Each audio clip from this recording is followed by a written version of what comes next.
નમસ્કાર, આપનું સ્વાગત છે ગુજરાતનો અવાજ ચેનલ ઉપર અને હું છું આપની સાથે પત્રકાર કાજલ સુવા. જામનગર જિલ્લાના કાલાવડ તાલુકાના ખેડૂતોનો હવે એક જ રોષ જોવા મળી રહ્યો છે, વીજલાઈન નહીં. વીજલાઈન કોઈ પણ ભોગે નહીં.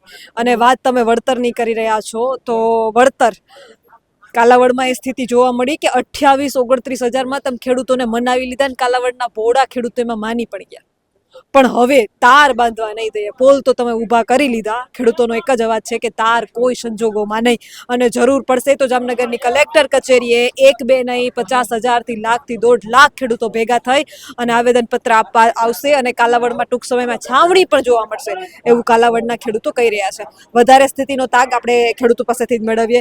શું સ્થિતિ છે અત્યારે બેન કાલાવડ તાલુકાના નપાણીયા ખીજડીયા ગામેથી બુલંદ અવાજ ફૂંકાઈ રહ્યો છે ખેડૂતનો કે જેમના ખેતરની અંદર આવા પ્રાઇવેટ કંપનીઓની વીજ લાઈન આવતી હોય છતાં ખેડૂતને કોઈ ભરપાઈ વળતર ન મળે તે માટે નપાણીયા ખીજડીયાથી અત્યારે બુલંદ અવાજ ખેડૂતનો નીકળી ચૂક્યો છે. કારણ કે આ એક ગામનો અવાજ નથી, તમામ ગુજરાતના ખેડૂતનો અવાજ છે અને ગુજરાતના ખેડૂતની અંદર કોઈ જ્ઞાતિકરણ આવતું નથી. કારણ કે જે ખેડે તેમને ખેડૂત કહેવામાં આવે છે. માટે આ સરકાર અને પ્રાઇવેટ કંપનીને કહેવા માંગુ છું કે ખેડૂતનો આ બુલંદ અવાજનું તાત્કાલિક ધોરણે નિવારણ કરે, નહીતર આનું પરિણામ ભોગવવા આવતી સાલમાં તૈયાર રહે. જય જવાન, જય કિસાન. 27 નજીક છે. આમે જે અવાજ ઉઠાવતા ખેડૂતો એ મારી નજરમાં પહેલા આવે. આપણે તે દિવસે વાતચીત કરી હતી. આજે તે દિવસે શરૂઆત 500 થી થઈ હતી ને સાંજે આપણે ચર્ચાઓ પણ કરતા હતા કે હવે જામનગર જવું તો પડશે. આજે 2,500 ભેગા થઈ ગયા. અંદરથી આમ હિંમત મળી. હજી બેન જરૂર પડશે તો 2,500 નહીં 2.5 લાખ માણસો અહીંયા ભેગા કરશું. આ નપાણીયા ખીજડીયાનો અવાજ છે, આજુબાજુનો ગામડાનો અવાજ છે. અહીંયા જરૂર સમાજને જરૂર ખેડૂતોને જરૂર પડશે તો એક નહીં પણ 2.5 લાખ માણસો અહીંયા ભેગા કરશું અને આનો જવાબ સરકારશ્રીને આપવો જ પડશે કોઈ પણ સંજોગોમાં. બીજું હજી કેટલાક ખેડૂતો કાલાવડ તાલુકાના આજે નથી પહોંચી શક્યા, તો એને શું કહેશો? આજનો માહોલ કેવો હતો ને ફરી મીટિંગ કરીએ ત્યારે એને આવવા માટે આહવાન તો આપવું પડશે, કેમ કે હજુ કદાચ કેટલાક ખેડૂતો સુતા હે જાગ્યા નથી, એને જગાડવા તો પડશે. હજી ઘણા ખેડૂત આવી નથી ગયા કારણ કે અત્યારે ટાઈમ એવો છે કે ખેડૂત નવરા ફ્રી ન હોય એના હિસાબે નથી આવી ગયા. પણ ભવિષ્યના દિવસોમાં બધા ખેડૂતને મારું કહેવાનું એક જ શબ્દ છે કે ખેડૂત એકતા નહીં જ્યાં સુધી થાય ત્યાં સુધી તમારો જવાબ તમને કોઈ જવાબ આપશે નહીં. અને જો તમારે જવાબ જોતો હોય કે તમારો કાંઈ પણ કામ કરાવવું હોય તો તમારે એકઠા થવું પડશે ને થવું પડશે. ભારત માતા કી. ખેડૂતોએ એકઠા થવું પડશે. અને વધારે ખેડૂતો આપણી સાથે છે, એમની સાથે વાત કરીએ. કાલાવડની સ્થિતિ વિશે જાણ્યું છે, ખેડૂતોની સ્થિતિ વિશે જાણ્યું છે, પણ જંતર મંતર ખાતે યુવાનો આંદોલન કરી રહ્યા છે, એના વિશે તો કોઈ ચર્ચા નથી કરતું. શું કહેશો? જો મારું નામ હિતેશ ગીણૈયા છે, હું ખરડી ગામનો વતની છું અને આપણે અત્યારે જે દિલ્હીમાં જંતર મંતર ખાતે આપણે વાંગચુક જે સાયન્ટિસ્ટ છે તે આંદોલન કરી રહ્યા છે શિક્ષણ બાબતની અંદર. કારણ કે એની અંદર આપણા 30 દીકરા દીકરીઓએ બલિદાન આપ્યું હોય. આ જે નીટનું પેપર ફૂટ્યું એની અંદર આપણા 30 દીકરા દીકરીઓએ આત્મહત્યા કરી છે, બરાબર? તો આનો જવાબદાર કોણ? આ સરકાર. એને ખાલી એક જ રાજેન્દ્ર પ્રસાદનું રાજીનામું માંગ્યું છે. અને જો શિક્ષણ નહીં હોય, મારી ખુદની દીકરીએ 2 વાર નીટની એક્ઝામ દીધી, મેં એને ડ્રોપ અપાવી. શિક્ષણ મંત્રી ધર્મેન્દ્ર પ્રધાન. હા, ધર્મેન્દ્ર પ્રધાન. તો એને તો એનું રાજીનામું જ માંગ્યું છે, બરાબર? પણ હકીકતમાં કાયદો કેવો હોવો જોઈએ કે 3 લાખ વિદ્યાર્થીઓએ નીટની એક્ઝામ આપી, બરાબર? હવે એક દીકરો એનો હોય કે એક દીકરી હોય, એની પાછળ એનો પિતા 1 વર્ષના 3.5 લાખ હું ખુદ ભરું મારી દીકરીના, ડ્રોપ લીધો એલનમાં, બરાબર? હવે મારે બીજા 3.5 લાખ રૂપિયા ક્યાંથી કાઢવા બેન, બરાબર? તો આ દેશમાં શિક્ષણની તો આ સ્થિતિ હોય તો હરેક ખેડૂતને હું તો કહું જાગૃત થવું જોઈએ કે તમારા દીકરા દીકરીઓ ભણી જ નહીં શકે.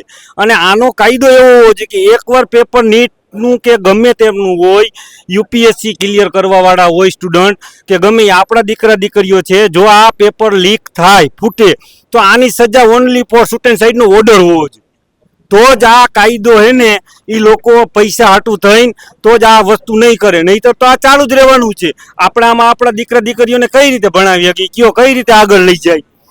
આ સરકાર જો એ નિર્ણય ઉપર ન આવે અને પોલીસ રાતે એને ડિટેન કરી લઈએ, જે માણસ કાયદેસર લીગલી હાલવા વાળા છે અને સાયન્ટિસ્ટ છે, એના માટે 100 સાયન્ટિસ્ટોએ રાજીનામું આપી દીધું.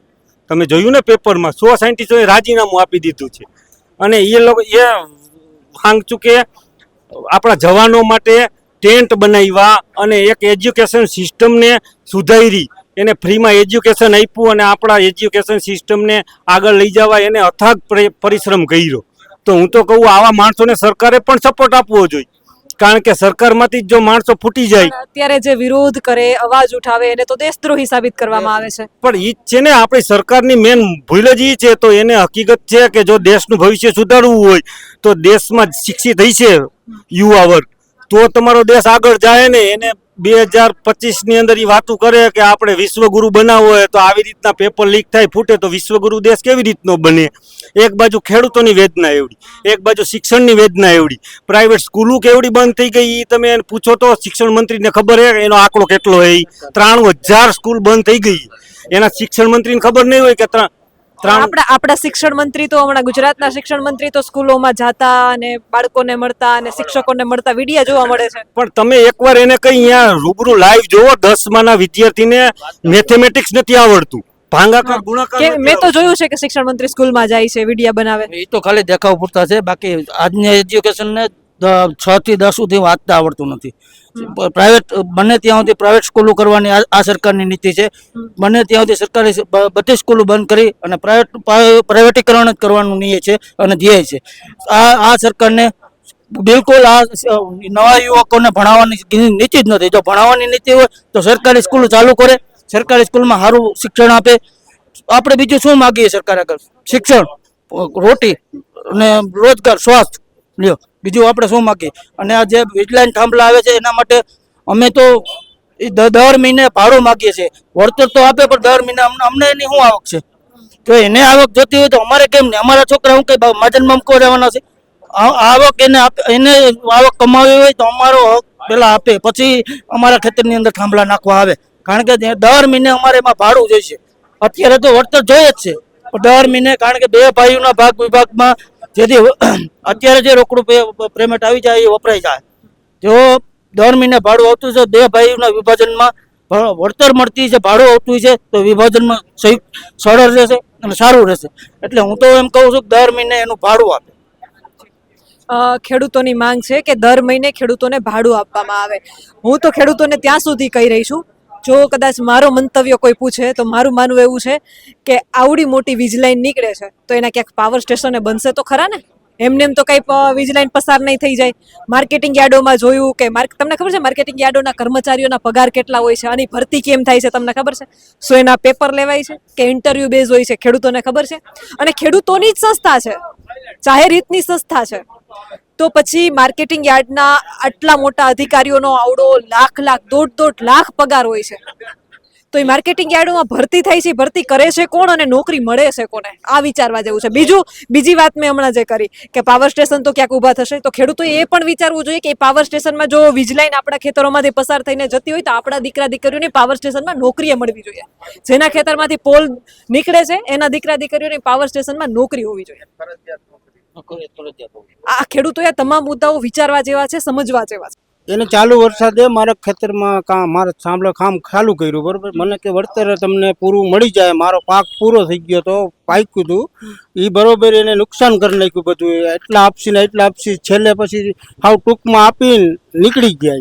આ વર્ષે જ કે આ ગઈ સાઈલે મારા ખેતરમાં પોલ ઉભો થયો, ચાલુ વરસાદ હતો. મેં ના પાડી, મેં કીધું મને પાક લઈ લેવા દો પછી તમે કરજો. તો નો સમજ્યા નહીં, ધરા રહી કે તમને હેરસ કરીશ ને આમ ને તેમને કરવો જ જોઈએ ને તમને વળતર આ પાકનો આપી દેવું. આપ્યું ખરા પણ એને મને પૂરું ન આપ્યું. એને કેટલું આપ્યું? એને આપ્યું તું 900 ને લેખે આપ્યું મને. આખું ખેતર મારું 5 વીઘાનું હતું, એ ખૂંદાઈ ગયું હતું પોલ ઉભો કરવામાં, તો એટલું જ આપ્યું મને. અંદાજે મને 45-55 હજાર જેવું આપ્યું હતું એને.